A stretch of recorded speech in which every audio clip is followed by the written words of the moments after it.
Hello student, आज हम लोग 11th क्लास के मैथ के चैप्टर नंबर 2 पढ़ेंगे, संबंध और फलन। संबंध और फलन आज हम लोग पढ़ेंगे। तो संबंध और फलन के बारे में हम लोग आज जानेंगे। तो संबंध क्या होता है? संबंध मतलब रिलेशन। संबंध मतलब रिलेशन, जैसे हमारे अपने मम्मी पापा के साथ और चाचा चाची के साथ जो संबंध है वही संबंध होता है। उसी प्रकार जब हम लोग मैथ में किसी संबंध का बात करते हैं तो किसी फंक्शन फंक्शन का वो किसी अन्य राशि पर किस प्रकार से आधारित है उसी को क्या कहते हैं? संबंध कहते हैं। जैसे y equal to X plus 5 हो, y equal to X plus 5 हो, तो y किस पर निर्भर कर रहा है? x पर। y किस पर निर्भर कर रहा है? x पर। इसको बोलते हैं function of x। Function of x किस पर आधारित है जी? तो y जो है वो x पर निर्भर कर रहा है। ये x का मान रखेंगे तो y का मान आएगा। तो संबंध और फलन हम लोगों के बहुत महत्वपूर्ण चैप्टर है।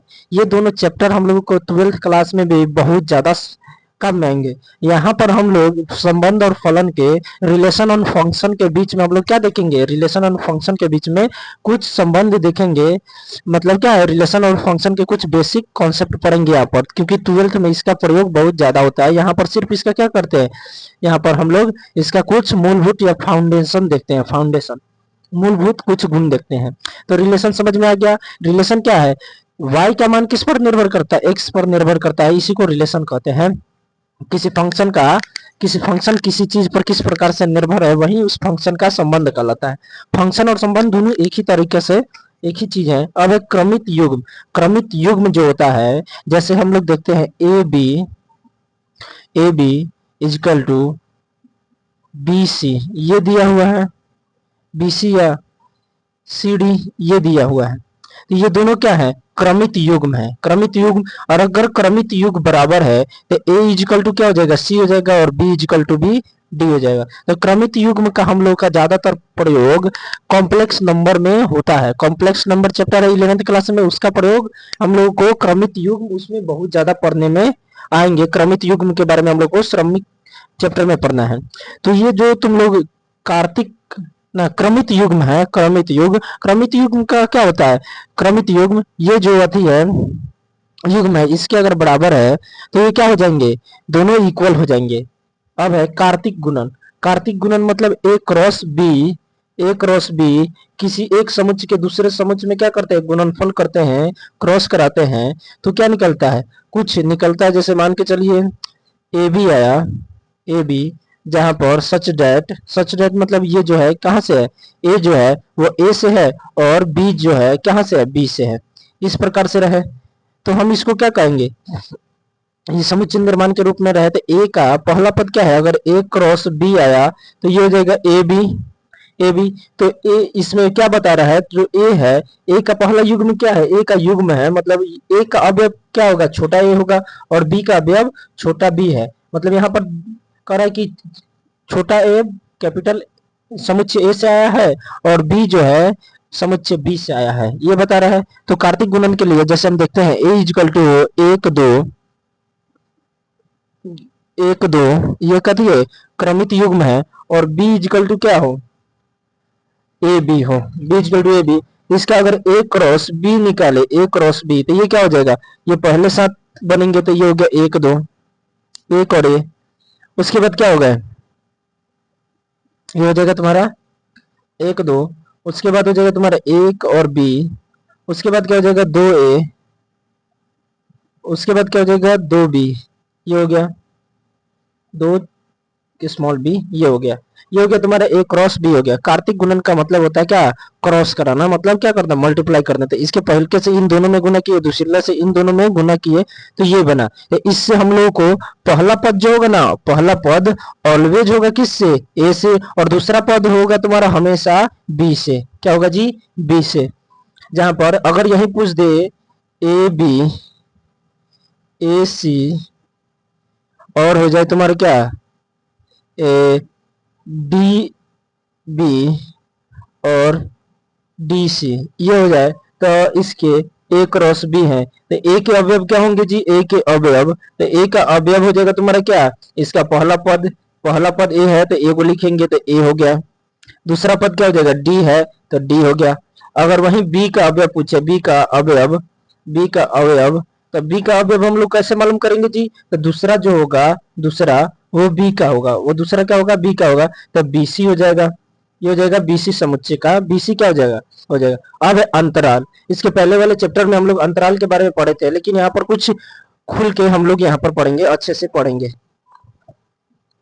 अच्छे से पढ़ेंगे। अंतराल, अंतराल मतलब होता है सीमा। अंतराल का मतलब क्या होता है? किसी राशि का निम्न सीमा और उच्च सीमा के बीच के नंबर को क्या कहते हैं? अंतराल। जैसे संख्या रेखा पर हम लोग देखें तो ये हो गया 0, ये हो गया तुम्हारा माइनस में इन्फिनिटी होता है, ये होता है प्लस में अनंत। ये होता है इधर 1 हो गया, इधर 2 हो गया, इधर 3 हो गया, इधर -1 हो गया, इधर -2 हो गया, इधर -3 हो गया। तो यहाँ पर हम लोग क्या करते हैं कि अगर कोई एक्स फंक्शन का मान क्या है? फंक्शन का मान 3 से लेके 2 के बीच के कोई नंबर हो सकते हैं, इसको अंतराल कहेंगे। क्या कहेंगे? 3 से लेके 2 के बीच के कोई भी संख्या हो सकता है। मतलब x जो है क्या है? -3 से इक्वल है, x इक्वल और लेस देन है, और इक्वल लेस देन x से इक्वल और लेस देन क्या है? 2 है। अगर इस प्रकार से रहे तो x का मान क्या हो सकता है? 3 से कम या बराबर हो सकता है, और 2 से भी कम और बराबर हो सकता है x का मान। तो इसी को अंतराल कहते हैं। हम लोग क्या कहते हैं? अंतराल। x का मान क्या है जी? x का मान 3 से -3 के बराबर हो सकता है, -3 के बराबर हो सकता है क्योंकि बराबर का चिन्ह है नीचे, और छोटा हो सकता है x का मान। और x का मान हमेशा क्या होगा? 2 के बराबर होगा और 2 से छोटा होगा। क्या होगा जी? 2 से छोटा होगा। 3 से बड़ा होना चाहिए, -3 से क्या होना चाहिए? बड़ा नंबर होना चाहिए। x का मान क्या होगा? -3 से बड़ा, -3 से बड़ा -2 हो सकता है, -1 हो सकता है, 0, और 1 से छोटा, 2 से छोटा तो 1 और 2 ये हो सकते हैं इनके नंबर। इक्वल है तो -3 भी हो जाएगा। तो इतने x के मान हो सकते हैं। इसी को हम लोग अंतराल में इस प्रकार से लिखते हैं, -3 और 2। इस प्रकार से अंतराल को हम किस प्रकार से लिखते हैं? इस प्रकार से लिखते हैं। ये बतलाता है कि -3 से छोटा और बराबर हो सकता है, और क्या हो सकता है जी? हाँ, 2 से बड़ा और छोटा हो सकता है। ये हो गया, 2 से छोटा और बराबर हो सकता है। यही अंतराल 2 प्रकार के होते हैं। एक होता है बंद अंतराल, बंद अंतराल, बंद अंतराल। बंद अंतराल में क्या होता है? जो x का मान होगा, x का मान वो 3 और 2 के इक्वल भी होगा। जैसे ये है, ये क्या है? बंद अंतराल है। बंद अंतराल जैसे मान के चलो कि -2 से छोटा x है और 2 से बड़ा या बराबर क्या हो सकता है? 3 से छोटा और बराबर हो सकता है x। तो इसको हम लोग कहते हैं बंद अंतराल। इसको हम लोग इस तरह से रिप्रेजेंट करते हैं। क्या हो जाएगा? बड़ा ब्रैकेट -2 ये हो गया, और क्या हो जाएगा? 3 हो जाएगा। बंद अंतराल क्या होता है? ये हो गया। और एक होता है खुला अंतराल, खुला अंतराल। इसको देखेंगे तो इसमें क्या होना चाहिए? बराबर नहीं होना चाहिए। इसमें क्या होना चाहिए? बराबर नहीं होना चाहिए। जैसे -2 से छोटा x और -3 से भी छोटा है x। -2 नहीं होगा, -3 नहीं होगा। ये जो -2 से छोटा होना चाहिए x का मान, और 3 से छोटा होना चाहिए। -2 से बड़ा होना चाहिए, सॉरी हरदम छोटा छोटा कर रहे हैं। -2 से बड़ा होना चाहिए x का मान, और 3 से छोटा होना चाहिए x का मान। x का मान क्या होना चाहिए? -2 से बड़ा और -3 से छोटा। वहीं -2 से क्या होना चाहिए? बड़ा होना चाहिए, या -2 हो सकता है। बंद में -2 हो सकता है, और क्या हो सकता है?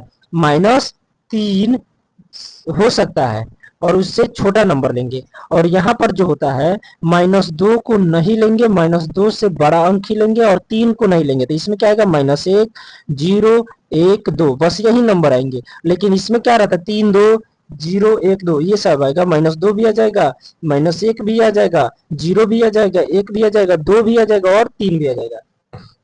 ये हो गया खुला। तो खुला अंतराल को हम लोग इस तरह छोटा ब्रैकेट से दर्शाते हैं, -2 और क्या 3, इस तरह दर्शाते हैं। या इसको इस प्रकार से भी दर्शाते हैं, -2 और 3। ये जो है, इसको ही क्या किए? उल्टा कर दिए। तो ये हो गया खुला अंतराल। ज्यादातर टाइम इसका उपयोग ही होता है। इसका उपयोग बहुत कम होता है। क्या होता है? बहुत कम होता है इसका इस्तेमाल, क्योंकि ये कंफ्यूजन कर देता है। अब एक है अर्ध अर्ध खुला या बंद अंतराल। क्या होगा जी? अर्ध खुला, अर्ध बंद। तो इसको देखते हैं। जैसे मान के चलिए -3 से बड़ा या बराबर हो सकता है x से, और x से बड़ा ऑलवेज 2 होगा। तो यहाँ पर क्या हुआ कि एक -3 को ले सकते हैं, लोअर सीमा क्या है, -3 है, लेकिन अपर सीमा 2 है, जिस कारण से 2 को हम नहीं लेंगे। तो यहाँ से -3 आ जाएगा, -2 आ जाएगा, 1 आ जाएगा, 0 आ जाएगा और 1 होगा, 2 नहीं होगा इसमें, क्योंकि ये 2 से छोटा होना चाहिए x का मान, प्लस के 2 से छोटा। इसको हम लोग इस प्रकार से रिप्रेजेंट करते हैं। इसको हम लोग किस प्रकार से रिप्रेजेंट करते हैं, तो इसको हम लोग इस प्रकार से रिप्रेजेंट, -3 और 2, ये हो गया 2 और क्या है, बड़ा ब्रैकेट है, तो इसलिए इस प्रकार से। और वही तुम्हारा -3 से बड़ा होना चाहिए x का मान, और -2 के 2 से बराबर होना चाहिए। तो इसमें क्या हो गया, ये हो गया, तो इसको हम रिप्रेजेंट करेंगे इस तरह से, -3 और 2 के और बड़ा ब्रैकेट। तो हम लोग अंतराल के बारे में पहले क्लास से इस क्लास में कुछ अधिक जानकारी इकट्ठा की है। अब है हम लोग चलते हैं फंक्शन या फलन के बारे में, फंक्शन और फलन के बारे में सीखते हैं। फलन, फलन जो होता है, फंक्शन जो होता है, फंक्शन जैसे हम लोगों का मोबाइल हो गया, ये माइक हो गया, माइक का क्या फंक्शन है, तो माइक काम कैसे कर रहा है, तो माइक में हम लोग आवाज दे रहे हैं, आवाज दे रहे हैं तो आसपास की एयर में वाइब्रेशन हो रहा है, उसी को क्या कर रहा है, ये उस पर काम कर रहा है। लेकिन उसी प्रकार जैसे पंखा चलता है, पंखा किस पर निर्भर है, तो पंखा निर्भर है बिजली पर, अगर बिजली ना रहे तो पंखा नहीं चलेगा। उसी प्रकार फंक्शन जो होता है किसी पर रिलेटेड होता है, आधारित होता है, निर्भर होता है। फंक्शन क्या होता है, किसी पर निर्भर होता है। जैसे यहाँ पर जिस प्रकार संबंध का समझे उसी प्रकार यहाँ समझते हैं। y इक्वल टू x-3 हो तो क्या हो जाएगा, यहाँ पर देखते हैं, हम लोग छोटे क्लासों में ये पढ़ चुके हैं।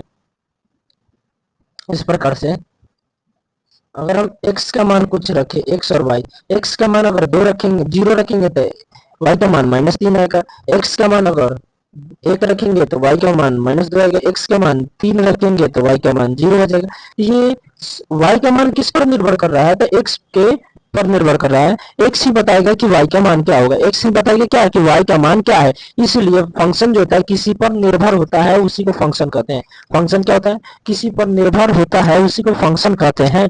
अधिकतम फंक्शन का प्रयोग हम लोग कहाँ करेंगे, तो अधिकतम फंक्शन का प्रयोग हम लोग 11th 12th क्लास के कैलकुलस में बहुत ज्यादा उपयोग होता है। इसका प्रयोग कैलकुलस में बहुत ज्यादा फंक्शन का प्रयोग होता है, इसलिए। और 12th में भी फंक्शन के बारे में हम लोग पढ़ेंगे। यहाँ पर कुछ बेसिक जानकारी संबंध और फलन के बारे में हम लोग इकट्ठा कर रहे हैं। तो ये हो गया फलन के बारे में। फलन क्या होता है, किसी चर का मान उसी किसी अन्य चर के मान पर निर्भर करे उसी को फलन कहते हैं। अब है फलन के प्रकार। फलन के प्रकार, फलन के प्रकार के बारे में पढ़ेंगे। अचर फलन क्या है जी, अब अचर फलन है। अचर फलन का मतलब क्या होता है, जो फंक्शन है वो क्या है, नियतांक है। फंक्शन क्या है जी, नियतांक फंक्शन है। जैसे y का मान अगर 3 हो जाए, y का मान 3, तो 3 क्या है, एक नियतांक है। क्या जी, नियतांक है, नियतांक है, क्या है, नियतांक है। तो इसलिए y जो हो जाएगा, y का मान क्या है, यहाँ कांस्टेंट है। क्या जी, कांस्टेंट है। वही y का मान क्या हो, x हो, तो ये कांस्टेंट नहीं होगा। क्या होगा, कांस्टेंट नहीं, क्योंकि x का मान बदल सकता है। अगर x इजकल टू 3 हो तो y इजकल टू भी 3 हो जाएगा। तो y का मान क्या हो गया, नियतांक हो गया। अब है अधिकतम समक, इसको समझते हैं। वैसा फलन, वैसा फलन, वैसा फलन जिसका जिसका क्या हो, मान बराबर हो। क्या हो, मान बराबर हो। दो अलग अलग फंक्शनों का मान अगर बराबर हो, क्या हो, बराबर, तो उसे क्या कहते हैं, तत्समक या आइडेंटिटी फंक्शन कहते हैं। जैसे तत्समक, जैसे जैसे y का मान साइन 45 डिग्री हो, और एक दूसरा y का मान y x का मान cos 45 डिग्री हो। यहाँ पर क्या होगा, y इजकल टू भी हो जाएगा क्या, 1/√2, और x इजकल टू भी हो जाएगा 1/√2। तो फंक्शन y इजकल टू हो जाएगा x, y क्या हो गया, x के बराबर। तो तत्समक आइडेंटिटी फंक्शन यह कहता है कि फलन जो होते हैं, अगर दो ऐसे फलन हैं जिसका मान बराबर है तो उसे तत्समक फलन कहते हैं। बहुपद फलन, बहुपद फलन का नाम से ही मालूम चल जा रहा है कि बहुपद है। बहुपद मतलब वैसा फलन, वैसा फलन, फलन जिसमें पदों की संख्या, जिसमें पदों की संख्या क्या हो, पदों की संख्या 2 से अधिक हो। क्या हो, 2 से अधिक हो। क्या हो, 2 से अधिक अधिक हो, उसे क्या कहेंगे, उसे बहुपद फलन कहेंगे। जैसे y इजकल टू, y एक फंक्शन है, इसको इस प्रकार से भी लिख सकते हैं, F X equal to X की पावर 3 2x² प्लस 3x ये हो गया, ये एक प्रकार का फंक्शन है। तो फंक्शन को हम इस प्रकार से रिप्रेजेंट करते हैं, एफ एक्स। एफ मतलब फंक्शन किसका, एक्स का। अब है परिमेय फलन, जिसे पी बाई क्यू के रूप में, वैसा फलन जो क्या हो, पी बाई क्यू के रूप में हो, पी बाई क्यू के रूप में हो, जहां जहां जहां क्या होना चाहिए, Q equal to not zero, Q zero नहीं होना चाहिए। तो देखो, अगर एफ एक्स है, एफ एक्स कोई क्या है, फंक्शन है, और ये एक्स बाई टू है, तो ये क्या हो जाएगा, ये एक परिमेय संख्या होगा। अब है मापांक फलन, मापांक मतलब मॉड फंक्शन, मॉडुलस फंक्शन, क्या जी, मॉडुलस फंक्शन, वैसा फंक्शन, वैसा फलन फलन जो निरपेक्ष मान बताता हो, वही ना, तेजी में निरपेक्ष मान बताता है, निरपेक्ष मान बताए। जैसे यहाँ पर y इक्वल टू लेते हैं मॉड एक्स। मॉड एक्स क्या करता है, मॉड एक्स जो होता है वो किसी भी राशि को कहता है कि आप ऋणात्मक नहीं रह सकते हैं, आप धनात्मक हो जाइए। अगर कोई मॉड के अंदर -5 नंबर है तो ये ऑलवेज 5 होगा। सिग्नस फलन या चिन्ह फलन, सिग्नस फलन में हम लोग देखते हैं, सिग्नस फलन वैसा फलन होता है, या चिन्ह फलन वैसा फलन, वैसा फलन जिसके जिसमें मॉड मापांक मान में अ, उससे पहले के मान से भाग करते हैं, पहले के मान से भाग करते हैं, करते हैं। तो ये हो जाएगा तुम्हारा क्या, y एक क्या है, फंक्शन है या फलन है, जहां पर mod x divide by x, यही हो जाएगा आपका क्या, चिन्ह फलन, mod x divide by x, क्योंकि मापांक मान डिवाइड बाई वह पहले का मान, तो मॉड x क्या है, मापांक मान है, और वो पहले का मान x है। अब महत्तम पूर्णांक फलन में हम लोग देखेंगे। अब है महत्तम मान फलन, इसको हम लोग देखते हैं। मान के चलिए फंक्शन का वैल्यू क्या है, फंक्शन का वैल्यू है 3/2, 3/2 है, इसका मान कितना होगा जी, इसका मान हो जाएगा 1.5, ये हो गया। तो महत्तम मान में क्या हो सकता है कि जो मान होना चाहिए वो 1.5 से ऊपर नहीं होना चाहिए, 1.5 से अधिक नहीं होना चाहिए। y का मान जो होना चाहिए, फंक्शन का मान या y का मान 1.5 से अधिक नहीं होना चाहिए, क्या नहीं होना चाहिए, अधिक नहीं होना चाहिए। तो महत्तम पूर्णांक फलन में क्या होगा, महत्तम पूर्णांक फलन में जो 3/2 है, उसका जो y का मान होना चाहिए, फंक्शन का मान, वो 1.5 से कम ही होना चाहिए, क्योंकि ये जो मान आएगा वो महत्तम मान आएगा, उस मान से कम मान आ सकता है। अब न्यूनतम मान को देखेंगे, मान के चलिए कि यहाँ पर भी 3/2 लेते हैं, 3/2 फंक्शन y है, y एक फंक्शन है जिसका मान 3/2 आया। अब इसको हम लोग इस प्रकार से लिख सकते हैं, इसका भी मान आएगा 1.5, इसका मान कितना आएगा 1/5, ये हो गया। और ये हो जाएगा तुम्हारा क्या है, इसमें इसमें इसका मान क्या हो सकता है, 1.5 से अधिक ही अधिक होगा, 1.5 से अधिक होना चाहिए, क्या होना चाहिए, 1.5 से अधिक होना चाहिए, ये होना चाहिए।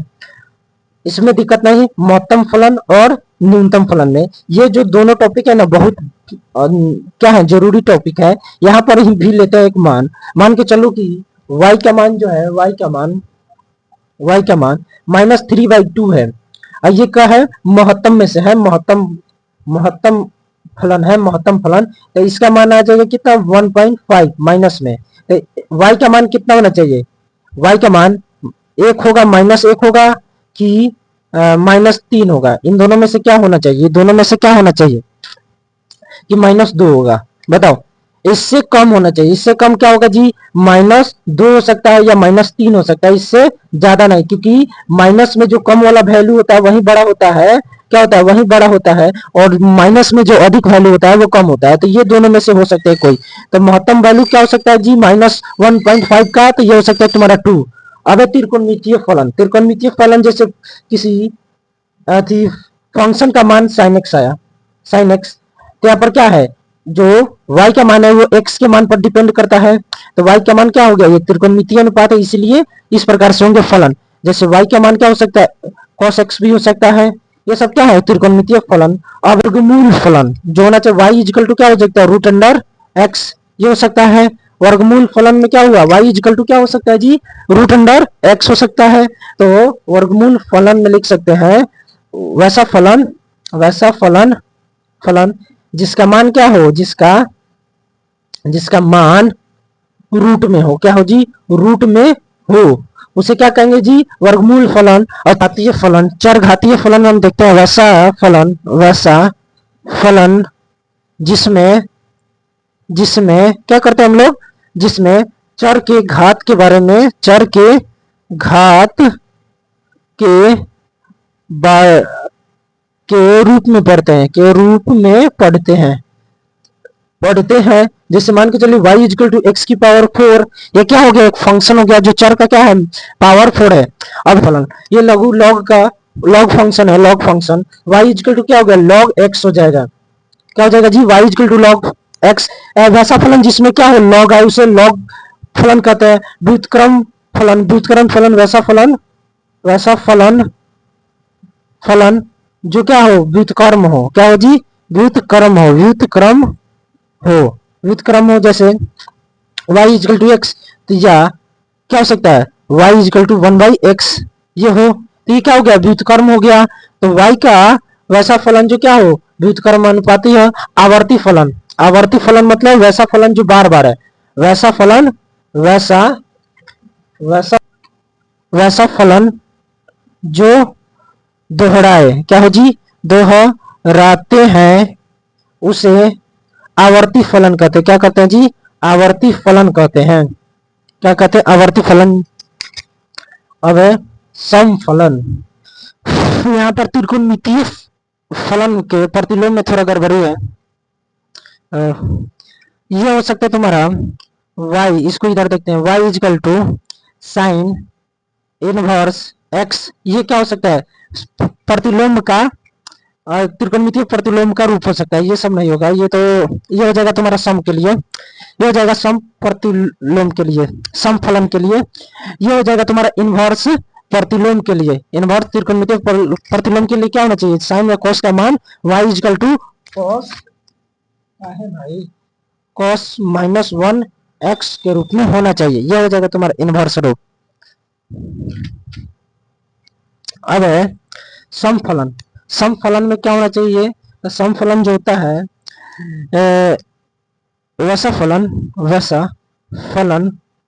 फलन जिसमें x का मान क्या हो, x का मान ऋण हो, कहती हो जी, ऋण हो, लेकिन फंक्शन का फलन का मान क्या होना चाहिए, धनात्मक होना चाहिए, धनात्मक हो। जैसे y एक फंक्शन है, जैसे x की पावर 4 प्लस एक्स स्क्वायर, ये हो, और मान के चलो x का मान -2 लेते हैं, तो y इक्वल टू क्या हो जाएगा जी, ये हो जाएगा तुम्हारा क्या, पावर 4 हो गया प्लस -2 हो गया का पावर 2, y का मान कितना आ जाएगा जी, ये हो जाएगा 16 प्लस, ये हो जाएगा कितना 4, y का मान है क्या 20, ये जो क्या है धनात्मक मान है, इसलिए त्रिकोणमितीय समफलन कैसा फलन है जी, वैसा फलन जिसके क्या हो, जिसमें अगर x का मान ऋणात्मक हो तभी फंक्शन का मान क्या होना चाहिए, धनात्मक होना चाहिए। विषम फलन में देखते हैं, विषम फलन वैसा फलन जिसमें फलन का मान क्या ऋणात्मक हो, क्या हो जी, ऋणात्मक हो, क्या होना चाहिए। संबंध हम लोगों ने पहले भी पढ़ चुका है। अब हम लोग डोमेन, कोडोमेन, रेंज पढ़ेंगे, प्रांत, सह प्रांत और क्या रेंज के बारे में पढ़ेंगे। अब देखते हैं संबंध क्या होता है जी, हम लोग पहले ही बता चुके हैं कि समुच्चय का जो होता है, एक समुच्चय ए और समुच्चय बी का संबंध क्रमित युग्म के रूप में हो तो देखो, जैसे मान के चलो कि ए क्रॉस बी कराएं तो क्या आया, ए बी आया, ए बी आया, ए क्रॉस बी कराएं तो ए बी आया। तो इसमें संबंध जो होगा, इसको संबंध को किस तरह रिप्रेजेंट करते हैं, y इजिकल टू, y एक फंक्शन लेते हैं, y इजिकल टू क्या हो गया, जो तुम्हारा ए बी है वो क्या है, वो तुम्हारा ए है और बी से है, क्या जी, बी से है, यही होता है। और इसको यहाँ पर आर छूट गया, आर छूट गया, संबंध को आर से दर्शाते हैं, आर से दर्शाते हैं। तो यहाँ पर क्या छूट गया था जी, आर, यहाँ पर क्या छूट गया था जी, आर छूट गया था, ए यहाँ पर संबंध ना बता रहे थे, यहाँ पर ना आर प्रांत जो होता है किसी संबंध के पहले घटक या प्रथम घटकों को प्रांत कहते हैं या डोमेन कहते हैं। जैसे मान के चले कि ए क्रॉस बी कराए हैं, तो इसमें ए बी मिला और बी सी मिला, क्या मिला जी, बी सी नहीं, सी डी मिला। तो इसमें का डोमेन हो जाएगा, डोमेन हो जाएगा तुम्हारा क्या, डोमेन हो जाएगा तुम्हारा ए और सी हो जाएगा डोमेन, क्या हो गया, ए और सी डोमेन हो गया। क्या होता है, किसी संबंध के प्रथम घटकों को प्रांत या डोमेन कहते हैं। तो ये है प्रथम घटक, ये दोनों क्या है, प्रथम घटक है संबंध के। अब देखते हैं सहप्रांत जो होता है बी के रूप में होता है। ये देखो, प्रांत जो हमेशा होता है पहले समुच्चय का रूप होता है। पहले समुच्चय का रूप क्या होता है, प्रांत जो होता है या डोमेन ये किसके रूप में होता है, तो ये इक्वल होता है समुच्चय ए के, क्या होता है जी, समुच्चय ए के। लेकिन एक बात याद रखना, कभी कभी क्या होता है, मान के चलो कि समुच्चय ए का कोई अवयव के साथ क्या हुआ, क्रमित युग्म नहीं बना। क्रमित युग्म मतलब कोई जोड़ा नहीं बना, जिस कारण से डोमेन क्या हो जाएगा, ए समुच्चय से बड़ा मतलब छोटा हो जाएगा, ए समुच्चय से क्या हो जाएगा, छोटा हो जाएगा, क्योंकि ए समुच्चय में अधिक अवयव रह जाएंगे और डोमेन में कम। इसको इस उदाहरण से समझेंगे। अब चलते हैं सहप्रांत, कोडोमेन जो होता है रेंज के इक्वल होता है। वह किसी संबंध के प्रथम के बाद क्या होता है, द्वितीय संबंध में समुच्चय बी जो होता है ना, समुच्चय बी ऑलवेज हमेशा कोडोमेन के बराबर होता है, सहप्रांत के बराबर होता है। क्या होता है जी, बराबर होता है। ये बहुत इंपॉर्टेंट चीज है, डोमेन कोडोमेन बहुत इंपॉर्टेंट चीज है। इसी से तुम लोगों को 12th क्लास में कुछ लॉजिकल माइंड खुलेंगे। अब सहप्रांत को देखते हैं, तो कोडोमेन जो हो जाएगा, कोडोमेन इक्वल हो जाएगा बी समुच्चय के, और बी समुच्चय क्या है, बी समुच्चय हो जाएगा तुम्हारा ए और बी, क्या हो जाएगा, बी और डी, ये हो गया तुम्हारा कोडोमेन। अब है रेंज किसी संबंध का द्वितीय घटक होता है। क्या होता है जी, द्वितीय घटक होता है। क्या होता है, घटक होता है, क्या होता है जी, द्वितीय घटक होता है। द्वितीय घटक मतलब इसका द्वितीय घटक क्या हो जाएगा, तो यहाँ पर रेंज हो जाएगा, ये क्या हो जाएगा, ये हो जाएगा तुम्हारा बी और डी। और देखो बी डी तो यहाँ पर भी आया है, बी डी इसके में भी आया है, बी डी क्या है, इसमें भी आया है, बी डी क्या है, इसमें भी आया, बी डी इसमें भी आया, बी डी इसमें भी। तो परिसर जो होता है, परिसर इक्वल होता है सहप्रांत के, कब, जब इसके जिस प्रकार प्रांत में था, प्रांत में क्या था जी, मान के चले कि समुच्चय का नोट, यहाँ पर नोट कर लेंगे, समुच्चय का अवयव का क्रमित युग्म नहीं बना, क्रमित युग्म नहीं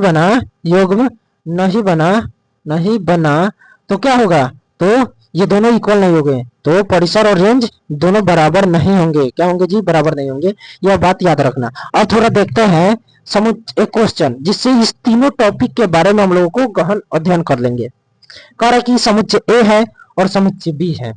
कह रहा है कि रिलेशन जो है एक्स और वाई के रूप में है, जो कहां से उत्पन्न हुआ जी, ए क्रॉस बी से, और वाई जो है एक्स स्क्वायर के इक्वल है, एक्स स्क्वायर के इक्वल है। मान के चलते हैं एक्स जो है क्या है, वाई ए का अवयव है, एक्स क्या है, ए का अवयव है। और देखो ए क्रॉस बी में हम लोग जब भी करते हैं एक्स और वाई आया, तो पहला जो होता है ना, पहल का गुणांक होता है दूसरीला हो जाता है दूसरीला समुच्चय के बराबर। पहला जो जो घटक होता है पहले समुच्चय के बराबर और दूसरा घटक होता है दूसरे। तो ए कहां से आएगा जी, ए आएगा एक्स से।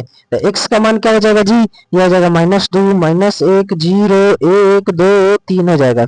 अब वाई का मान क्या होगा, बी पर निर्भर करेगा, लेकिन कब, जब एक्स स्क्वायर, यहाँ पर वाई किसके बराबर, एक्स स्क्वायर के बराबर है। तो यहाँ पर क्या करेंगे, x y equal to x का मान रखेंगे और वाई का मान देखेंगे कि बी में क्या क्या मिला।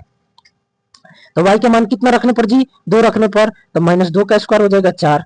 एगो बना क्या, एगो तुम्हारा क्या बना अवयव, एक बना तुम्हारा x में कितना है -2 और 4, x में है कितना जी -2 और 4, ये बना एक क्रमित युग्म। y का मान क्या रखने पर जी, x का पावर x स्क्वायर, और x का मान -1 रखने पर क्या आया, तो ये आया तुम्हारा कितना 1। इसमें क्रमित युग्म क्या बने जी, क्रमित युग्म ये बना -1 और 1, ये बना।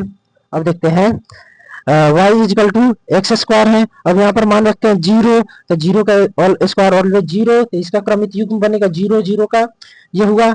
अब देखते हैं y इक्वल टू क्या हो गया जी, y equal to x square और x का मान 1 रखने पर, तो 1 का स्क्वायर ऑलवेज 1 हो जाएगा। तो इसमें क्या बना जी, तो इसमें बना तुम्हारा 1 और 1, ये हो गया।